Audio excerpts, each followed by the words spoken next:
Hello student, welcome back to the classes of Abhay sir. I am back with a new video, new concept from your chapter acid, base and salt. तो चलिए शुरू करते हैं.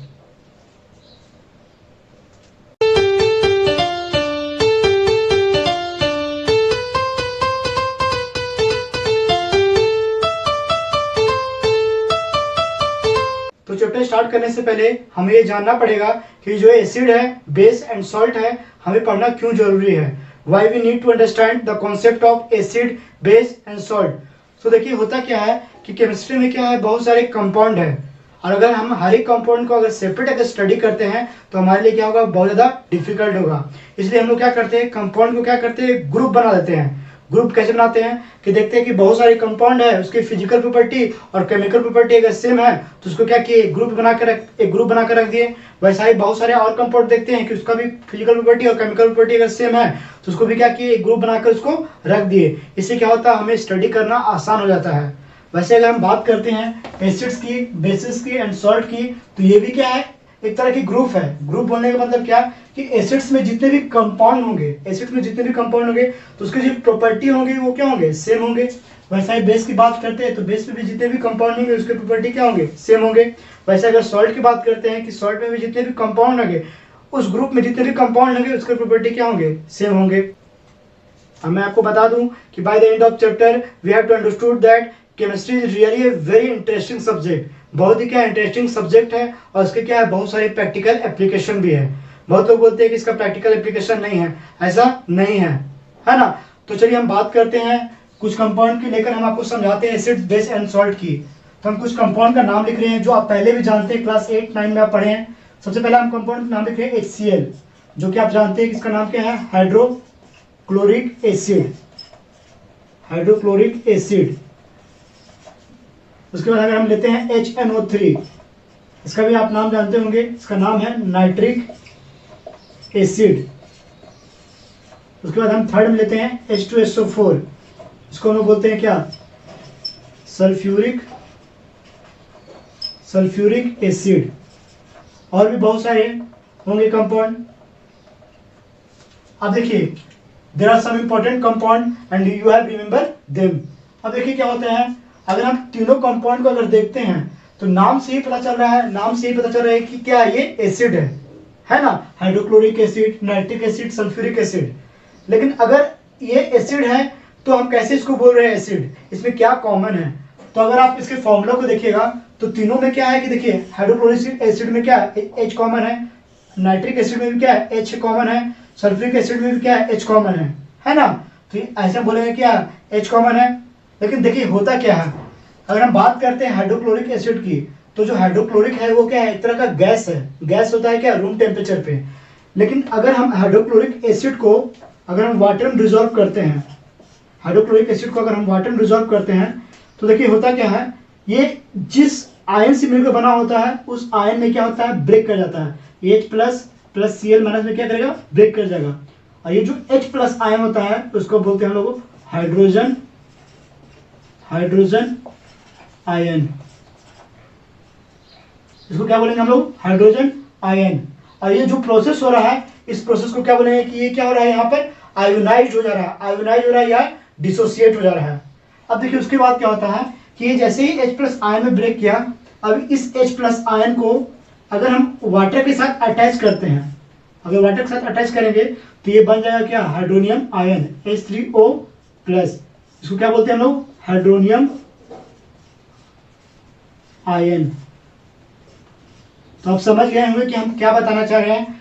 हम बताना चाह रहे हैं कि एसिड्स किसको बोलते हैं. तो एसिड्स को बोलेंगे कि अगर कोई एसिड्स को अगर हम वाटर में डिजोल्व करते हैं और डिजोल्व करने के बाद अगर वो H प्लस आयन देता है तो हम उसको बोलेंगे क्या, एसिड. और वो H प्लस आयन क्या होना चाहिए, अगर वाटर में उसको अटैच कर रहे हैं, वाटर के साथ अगर उसको रिएक्ट करवा रहे हैं तो वो देगा क्या, हाइड्रोनियम आयन.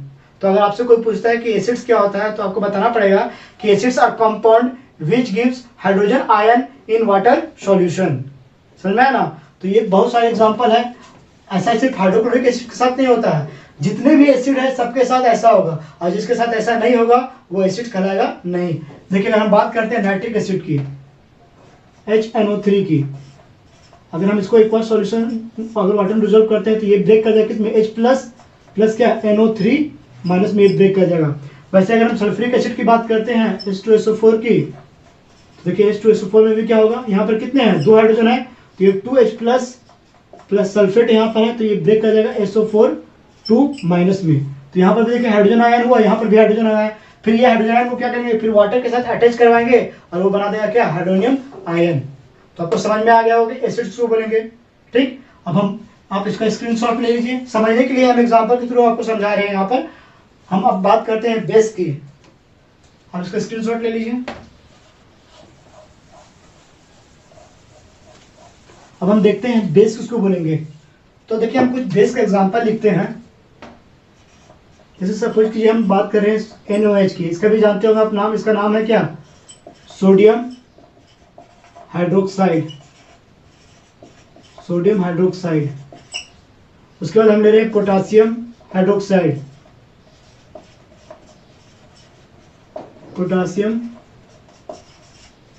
हाइड्रोक्साइड। थर्ड में हम ले रहे हैं कैल्शियम हाइड्रोक्साइड। बहुत सारे एग्जांपल बेस का, हम 2-3 एग्जांपल के थ्रू आपको समझा रहे हैं। Calcium hydroxide. अब देखिए हम इसको बेस कैसे बोलेंगे। अब इसमें भी क्या होगा, सेम प्रोसेस हम करते हैं क्या, कि सोडियम हाइड्रोक्साइड को अगर हम वाटर में डिसॉल्व करते हैं तो ये क्या हो जाएगा, ये भी जिस आयन से मिलकर बना हुआ है उस आयन में क्या हो जाएगा, डिसोसिएट हो जाएगा Na+OH माइनस में। और ये जो OH माइनस है इसको हम लोग बोलते हैं क्या, हाइड्रोक्साइड आयन।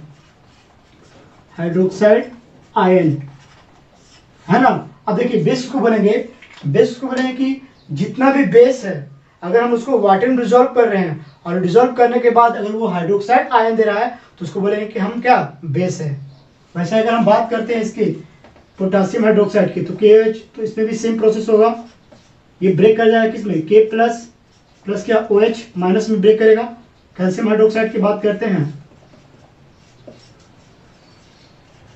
तो कैल्शियम हाइड्रोक्साइड में क्या, कैल्शियम है, तो ये जगह किसमें टूटेगा, Ca2+ में, और यहाँ पर हाइड्रोक्साइड क्या है, 2 है, तो 2OH माइनस में। तो आप देखिए कि यहाँ पर भी हाइड्रोक्साइड, यहाँ पर भी क्या, हाइड्रोक्साइड। तो अगर आपसे कोई पूछेगा कि बेस क्या होता है तो आप क्या बोलिएगा कि base are compound which gives hydroxide ion in water solution. तो आप समझ गए होंगे कि एसिड्स क्या होता है, बेस क्या होता है। अब हम बात करते हैं सॉल्ट की। देखिए हम कुछ एग्जांपल लिखते हैं सॉल्ट्स की जिससे आपको समझ में आ जाएगा। सबसे पहले हम लिखते हैं कॉमन एग्जांपल सॉल्ट की जो सभी लोग जानते हैं। इसका क्या नाम है, कॉमन सॉल्ट, इसका नाम क्या है, sodium chloride. Sodium chloride. Second हम सॉल्ट लेते हैं KNO3, इसका नाम क्या है, पोटासियम नाइट्रेट। जो थर्ड सॉल्ट ले रहे हैं हम वो है कॉपर सल्फेट।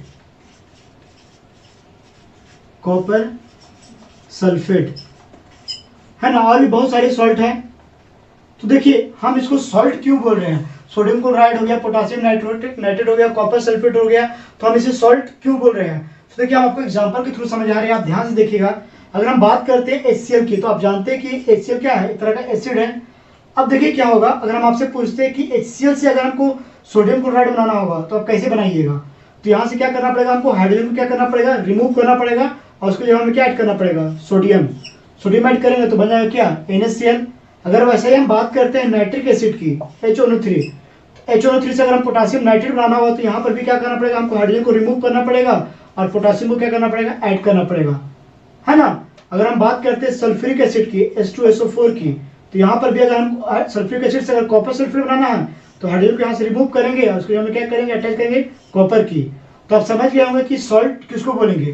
तो सॉल्ट वैसे कंपाउंड को बोलेंगे जिसमें वैसे कंपाउंड को बोलेंगे कि किसी एसिड से अगर हाइड्रोजन को हम रिप्लेस कर रहे हैं और रिप्लेस करने के बाद वहां पर क्या अटैच कर रहे हैं, मेटल, तो बनाया क्या, सॉल्ट। समझा है ना। तो अगर आपसे कोई पूछता है कि सॉल्ट होता क्या है तो आपको बताना पड़ेगा कि salt are compound which obtain by the replacement of hydrogen by a metal in an acid is called salt, है ना। तो ये बहुत ही इजी है, आसानी से आपको समझ में आ गया होगा। तो मैंने आपको बता दिया कि एसिड्स क्या होता है, सॉल्ट क्या होता है और बेस क्या होता है ना। तो मैं एग्जांपल के थ्रू आपको समझाया हूं। अब मैं आपको इसमें आपको बताने जा रहा हूं कि ये स्ट्रॉन्ग एसिड्स क्या होते हैं, स्ट्रॉन्ग बेस क्या होते हैं, वीक एसिड क्या होते हैं, वीक बेस क्या होते हैं। क्योंकि बहुत सारे एसिड्स तो होते हैं लेकिन उसमें कुछ स्ट्रॉन्ग एसिड होते हैं, कोई वीक एसिड होते हैं, कोई स्ट्रॉन्ग बेस होते हैं और कोई वीक बेस होते हैं। तो हम जानेंगे कि कैसे हम किसी एसिड को स्ट्रॉन्ग एसिड बोलेंगे और किसी एसिड को वीक एसिड कैसे बोलेंगे, है ना। तो चलिए हम एग्जांपल के थ्रू समझते हैं। आप इसका भी स्क्रीनशॉट ले लीजिएगा।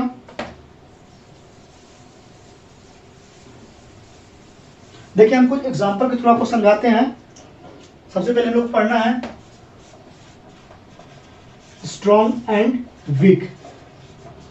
कैसे हम स्ट्रॉन्ग बोलेंगे और वीक बोलेंगे। तो हम सबसे पहले एसिड की बात करते हैं। तो सबसे पहले एसिड में हम लोग पढ़ चुके हैं। सबसे पहला क्या, हाइड्रोक्लोरिक एसिड। सेकंड में ले रहे हैं हम लोग क्या, H2SO4 सल्फ्यूरिक एसिड। थर्ड में अभी हमने पढ़ा था HNO3 क्या होगा, नाइट्रिक एसिड। एंड फोर्थ में हम लोग ले रहे हैं HBr, क्या नाम होगा इसका, हाइड्रोब्रोमिक एसिड। उसके बाद हम लोग ले रहे हैं H2SO3, इसका नाम क्या होगा, ये कंफ्यूज मत कीजिएगा, ये हो गया सल्फ्यूरिक एसिड और ये क्या होगा, sulphurous acid. H2SO3 sulphurous acid और H2SO4 सल्फ्यूरिक एसिड। उसके बाद अगर हम लेते हैं H2CO3 क्या हो जाएगा, कार्बोनिक एसिड। फिर उसके बाद H3PO4 इसका क्या नाम होगा, फॉस्फोरिक एसिड। एंड लास्ट हम लोग अगर लेते हैं CH3COOH इसका नाम क्या होगा, एसिटिक एसिड। अब हम जानेंगे कि हम किसी एसिड को स्ट्रॉन्ग एसिड कैसे बोलेंगे और वीक एसिड कैसे बोलेंगे। तो अगर हम बात करते हैं हाइड्रोक्लोरिक एसिड की, तो देखिए हाइड्रोक्लोरिक एसिड की कंडीशन में क्या होगा कि हम लोग जानते हैं कि अगर हाइड्रोक्लोरिक एसिड को अगर वाटर में हम डिजोल्व करते हैं तो वो H प्लस क्या होगा, Cl माइनस में क्या होगा, ब्रेक कर जाएगा, ब्रेक करेगा। लेकिन अगर वही हम बात करते हैं एसिटिक एसिड की, तो एसिटिक एसिड की अगर एसिड है तो ये भी क्या होगा, H प्लस आयन में क्या होगा, ब्रेक करेगा। तो अगर हम बात करते हैं CH3COOH की, अगर हम इसको वाटर में डिजोल्व करते हैं तो ये ब्रेक कर जाता है CH3COO माइनस प्लस क्या, H प्लस में, है ना। लेकिन देखिए होता क्या है, अगर हम हाइड्रोक्लोरिक एसिड की बात करते हैं तो हाइड्रोक्लोरिक एसिड में क्या होता है कि जब कोई अगर हाइड्रोक्लोरिक एसिड को अगर हम वाटर में डिजोल्व करते हैं तो जितने हाइड्रोक्लोरिक एसिड डिजोल्व कर रहे हैं वाटर में, तो उसके जितने भी मॉलिक्यूल्स होते हैं, हाइड्रोक्लोरिक एसिड के जितने भी मॉलिक्यूल्स होते हैं वो कंप्लीटली आयोनाइज हो जाते हैं, कंप्लीटली आयोनाइज हो जाते हैं या डिसोसिएट हो जाते हैं। किसके लिए, H प्लस आयन देने के लिए, है ना। पूरा का पूरा मॉलिक्यूल्स, जैसे सपोज कीजिए कि हम बोले कि वाटर में 1000 हाइड्रोक्लोरिक एसिड का मॉलिक्यूल्स है, तो अगर उसको अगर हम वाटर में डिजोल्व किए तो पूरा का पूरा 1000 मॉलिक्यूल्स क्या हो जाएंगे, ब्रेक हो जाएंगे या आयोनाइज हो जाएंगे, क्या देने के लिए, H प्लस आयन देने के लिए। तो जो कंप्लीटली आयोनाइज हो जा रहे हैं, कंप्लीटली डिसोसिएट हो जा रहे हैं, तो उसको बोलेंगे क्या, स्ट्रॉन्ग एसिड। लेकिन अगर हम बात करते हैं इसके एसिटिक एसिड की कंडीशन में, तो एसिटिक एसिड की कंडीशन में क्या होता है कि अगर हम इसको वाटर में डिजोल्व करते हैं तो इसके जो मॉलिक्यूल्स होते हैं, कुछ डिसोसिएट होते हैं H प्लस आयन देने के लिए और कुछ डिसोसिएट नहीं होते हैं। मतलब हम बोल सकते हैं कि ये क्या होते हैं, पार्शियली डिसोसिएट होते हैं या आयोनाइज हो जाते हैं। तो हम इसको बोलेंगे, इसको हम लोग डबल एरो की तरह क्या करेंगे, रिप्रेजेंट करेंगे। डबल एरो रिप्रेजेंट कर रहा है कि ये कंप्लीटली H प्लस आयन देने के लिए क्या हो रहे हैं, डिसोसिएट नहीं हो रहे हैं।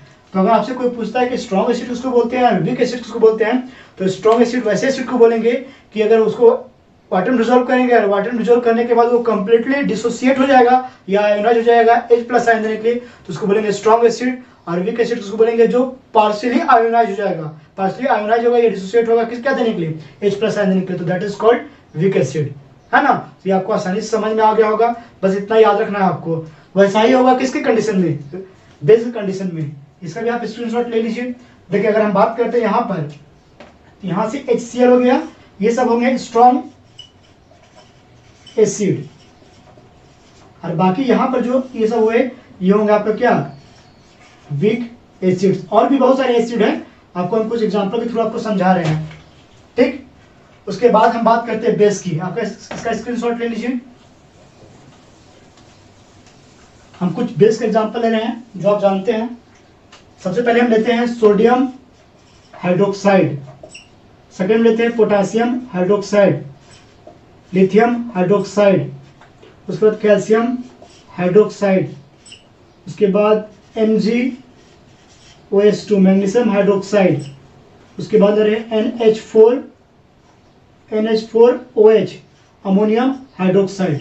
तो देखिए इसमें क्या होता है, सोडियम हाइड्रोक्साइड की कंडीशन में क्या होगा, इसमें भी वैसा ही कि अगर सोडियम हाइड्रोक्साइड है, अगर इसको हम वाटर में डिजोल्व कर रहे हैं तो डिजोल्व करने के बाद ये क्या हो जाएगा, Na प्लस OH माइनस देगा, है ना। लेकिन अगर हम बात करते हैं मैग्नीशियम हाइड्रोक्साइड या अमोनिया हाइड्रोक्साइड या मैग्नीशियम हाइड्रोक्साइड के बारे में, जैसे मैग्नीशियम हाइड्रोक्साइड के बारे में बात करते हैं तो देखिए इसमें क्या होता है, ये ब्रेक कर जाएगा Mg2 प्लस क्या है 2OH माइनस में। तो देखिए दोनों में डिफ्रेंशिएट क्या है, दोनों में कैसे हम लोग डिफ्रेंशिएट करेंगे। तो इसमें क्या होता है सोडियम हाइड्रोक्साइड के केस में कि इसमें क्या होगा कि इसमें जब सोडियम हाइड्रोक्साइड को वाटर में डिजोल्व करेंगे तो इसके जो मॉलिक्यूल्स होंगे वो कंप्लीटली आयोनाइज हो जाएंगे या डिसोसिएट हो जाएंगे, क्या देने के लिए, हाइड्रोक्साइड आयन देने के लिए। लेकिन अगर हम मैग्नीशियम हाइड्रोक्साइड की बात करते हैं कि जब इसको वाटर में डिजोल्व करेंगे तो इसके जो मॉलिक्यूल्स होंगे वो कंप्लीटली आयोनाइज नहीं होंगे हाइड्रोक्साइड आयन देने के लिए। मतलब ये क्या होंगे, पार्शली आयोनाइज होंगे, मतलब कुछ मॉलिक्यूल्स होंगे और कुछ मॉलिक्यूल्स नहीं होंगे। तो इसको हम लोग बोलेंगे क्या, ये वीक बेस है ना, इसलिए हम इसको डबल एरो से रिप्रेजेंट कर रहे हैं। ये पार्शली आयोनाइज होंगे, ये कंप्लीटली आयोनाइज होंगे, और जो कंप्लीटली आयोनाइज हो जा रहे हैं उसको हम लोग बोलेंगे क्या, स्ट्रॉन्ग बेस, और जो पार्शली आयोनाइज हो रहे हैं उसको हम लोग बोलेंगे क्या, वीक बेस। अब हम देखेंगे one more important thing is dilute and concentrated. क्या देखेंगे, कॉन्सेंट्रेटेड एंड डाइल्यूट। क्या मतलब होता है कॉन्सेंट्रेटेड एंड डाइल्यूट का। तो देखिए अगर आप केमिस्ट्री लैब में जाइएगा तो बहुत सारे कंपाउंड में लिखा हुआ रहता है कॉन्सेंट्रेटेड एंड डाइल्यूट, है ना। शॉर्ट में आपको लिखा हुआ रहेगा कॉन्क, CONC, और शॉर्ट में लिखा हुआ रहेगा क्या, डाई, है ना। तो कॉन्क मतलब हो गया कॉन्सेंट्रेटेड और डाई मतलब क्या होगा, डाइल्यूट सॉल्यूशन। अब देखिए कैसे इसको हम समझेंगे, बहुत ही इजी है इसको समझना। जैसे हम लोग बात किए थे कि हाइड्रोक्लोरिक एसिड की, तो इसको क्या किए थे हम लोग, वाटर में डिजोल्व किए थे। किसमें डिजोल्व किए थे, वाटर में। तो अगर मान लीजिए कि हाइड्रोक्लोरिक एसिड को अगर हम लोग लेस वाटर में डिजोल्व कर रहे हैं, मतलब कम वाटर में डिजोल्व कर रहे हैं, तो जो सॉल्यूशन होगा वो आपको क्या होगा, कॉन्सेंट्रेटेड, है ना। अगर उसको हम लेस वाटर में डिजोल्व कर रहे हैं तो वो कहलाएगा क्या, कॉन्सेंट्रेटेड। लेकिन अगर हम मोर वाटर दे रहे हैं, ज्यादा वाटर दे रहे हैं, तो जो सॉल्यूशन हो जाएगा आपका, जो सॉल्यूशन होगा वो कहलाएगा डाइल्यूट सॉल्यूशन। समझ में आ गया आपको कि अगर किसी एसिड्स में अगर हम लेस वाटर डिसॉल्व कर रहे हैं तो उसको बोलेंगे कॉन्सेंट्रेटेड सॉल्यूशन, और मोर वाटर डाल रहे हैं तो उसको बोलेंगे क्या, डाइल्यूट सॉल्यूशन, है ना। सबके केस में ऐसा ही होगा। जैसे अगर हम बात करते हैं सल्फ्यूरिक एसिड की, अगर H2SO4 अगर लिखा हुआ कहीं पर CONC, कॉन्क, है ना, तो इसका मतलब क्या है कि इसमें जो वाटर है वो क्या है, कम है, लेस वाटर है। लेकिन अगर कहीं लिखा होता है H2SO4 डाइल्यूट, तो मतलब इसमें जो वाटर का जो क्वांटिटी है वो क्या है, ज्यादा है, तो हम लोग बोलेंगे क्या, वो डाइल्यूट सॉल्यूशन है। वैसे ही सबके केस में होगा। जैसे हम लोग सोडियम हाइड्रोक्साइड के केस में लेंगे NaOH, इसमें लिखा हुआ है डाइल, तो जिसमें वाटर होगा वो क्या होगा, ज्यादा होगा। लेकिन अगर हम बात करते हैं NaOH कॉन्सेंट्रेशन की, तो इसमें जो वाटर होगा वो क्या होगा, कम होगा। तो आप समझ गए होंगे कि कॉन्सेंट्रेटेड किसको बोलते हैं, कि जिसमें लेस अमाउंट ऑफ वाटर होगा, और डाइल्यूट किसको बोलेंगे, जिसमें मोर अमाउंट ऑफ वाटर होगा, है ना। तो आप ये समझ गए होंगे। आपको आगे